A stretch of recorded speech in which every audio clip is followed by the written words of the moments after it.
السلام علیکم ورحمۃ اللہ وبرکاتہ۔ الحمد للہ علی احسانہ والشکر له علی امتنانہ والصلاة والسلام علی رسولہ اما بعد۔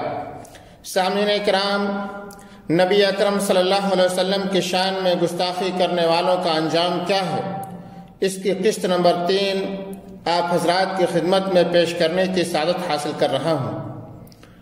اللہ رب العالمین کا یہ وعدہ ہے کہ جو شخص بھی نبی اکرم صلی اللہ علیہ وسلم کی شان میں گستاخی کرے گا، آپ کی توہین کرے گا، آپ کے اوپر تہمت لگائے گا، الزام تراشی کرے گا، برا بھلا کہے گا، اللہ رب العالمین ان سے بدلہ لینے کے لیے، اللہ رب العالمین ان سے نپٹنے کے لیے کافی ہے۔ اور ہمارا ایمان اور عقیدہ ہے کہ اللہ رب العالمین ضرور ایک نہ ایک دن ان مجرموں سے بدلہ لے گا۔ اگر آپ تاریخ کو اٹھا کر کے دیکھیں، سیرت کی کتابیں پڑھیں، تو آپ کو پتہ چلے گا کس طرح سے اللہ رب العالمین نے ان لوگوں کا حشر کیا ہے۔ اسی تعلق سے ایک واقعہ آپ حضرات کی خدمت میں پیش کر رہا ہوں، جس کو امام بخاری اور امام مسلم رحمۃ اللہ علیہ نے ذکر کیا ہے۔ امام بخاری نے باب علامات النبوہ حدیث نمبر 3617 میں ذکر کیا ہے۔ راوی انس بن مالک رضی اللہ تعالیٰ عنہ ہے۔ فرماتے ہیں کہ ایک شخص پہلے عیسائی نصرانی تھا، پھر وہ اسلام میں داخل ہو گیا۔ اس نے سورۃ البقرہ، آل عمران پڑھ لی اور نبی اکرم صلی اللہ علیہ وسلم کا کاتب بن گیا، نبی اکرم صلی اللہ علیہ وسلم کا منشی بن گیا، کاتب وحی ہو گیا۔ لیکن وہ شخص بعد میں مرتد ہو کر کے پھر عیسائی ہو گیا اور اپنی قوم کے پاس جا کر کے کہنے لگا کہ محمد صلی اللہ علیہ وسلم کے لیے جو کچھ میں نے لکھ دیا ہے، اس کے سوا انہیں کچھ اور معلوم نہیں ہے۔ اللہ رب العالمین کے حکم سے اس کی موت واقع ہوتی ہے اور اس کے قبیلے کے لوگ، اس کی قوم کے لوگوں نے اس کو دفن کیا۔ جب صبح ہوئی تو دیکھتے ہیں کہ اس کی لاش قبر سے نکل کر کے زمین کے اوپر پڑی ہوئی ہے۔ عیسائیوں نے کہا کہ یہ محمد صلی اللہ علیہ وسلم اور ان کے ساتھیوں کا کام ہے۔ چونکہ اس شخص نے ان کا دین چھوڑ دیا تھا، اس لیے انہوں نے اس کی قبر کھودی ہے اور لاش کو باہر نکال کر کے پھینک دیا ہے۔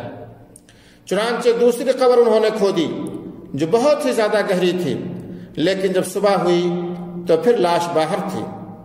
اس مرتبہ بھی انہوں نے یہی کہا کہ یہ محمد صلی اللہ علیہ وسلم اور ان کے ساتھیوں کا کام ہے۔ چونکہ ان کا دین اس نے چھوڑ دیا تھا، اس لیے اس کی قبر کھود کر کے انہوں نے لاش باہر نکال کر کے پھینک دی ہے۔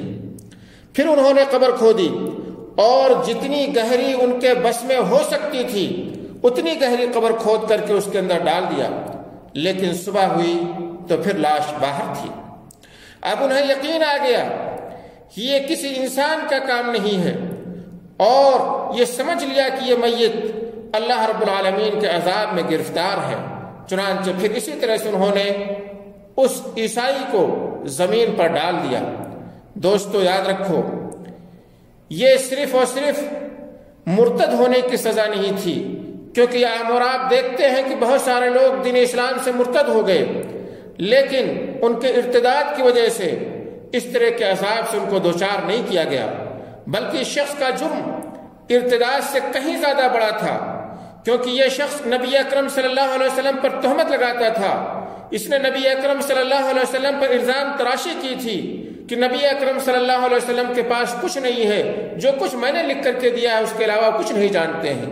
چنانچہ اللہ رب العالمین نے بدلہ لیا اور اس طرح سے اس کی میت، اس کی لاش کو لوگوں کے لیے عبرت کا سامان بنا دیا، تاکہ دوبارہ لوگ اس طرح کی جرأت و جسارت نہ کر سکیں۔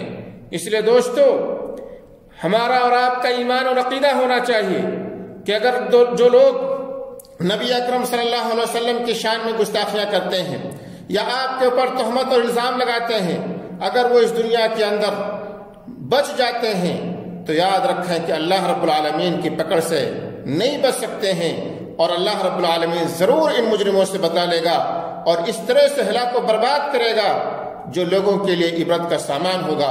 اللہ رب العالمین سے دعا ہے کہ الہ العالمین تو ان مجرموں کو ہلاک و برباد کر دے۔